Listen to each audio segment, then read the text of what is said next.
In true crime, Riley Strain's final autopsy report is set to be released any day now. But we do have his toxicology results. The University of Missouri student vanished after a night out with friends in Nashville back in March. And there's been a lot of speculation about what exactly happened to him that night. But welcome back to the channel, everybody, where we cover true crime, mystery to the missing. Riley Strain, a 22-year-old college student who sadly stumbled out of a bar, wandered the opposite direction from his hotel, and somehow ended up in the Cumberland River. His body would be discovered 2 weeks later, a few miles downriver.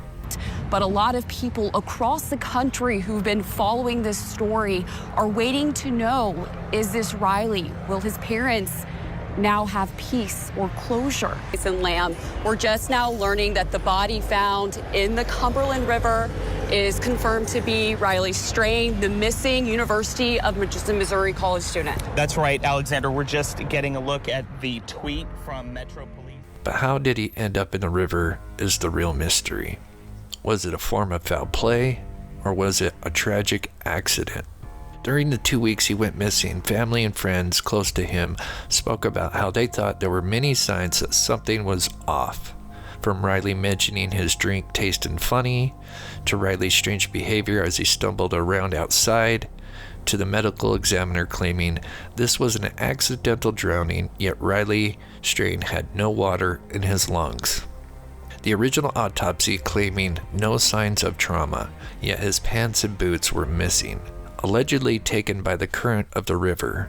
Many, including the family, felt like perhaps the toxicology and a second autopsy could provide more answers. After a few months, the toxicology has come back, and this was the results.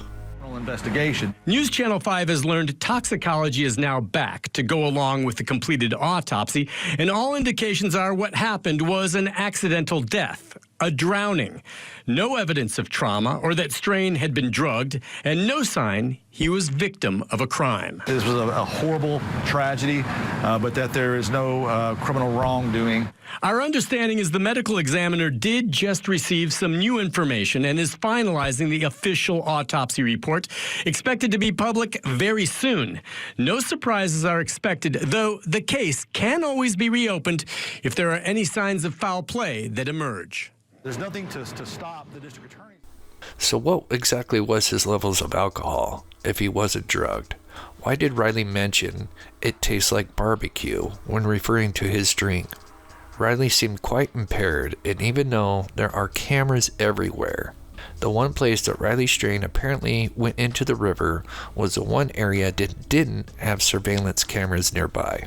And there's mention of the original autopsy claiming no signs of trauma, yet the story is he fell over a small wooden fence down a 30 to 50 foot drop, likely hitting a rocky earth below, and ended up in the river.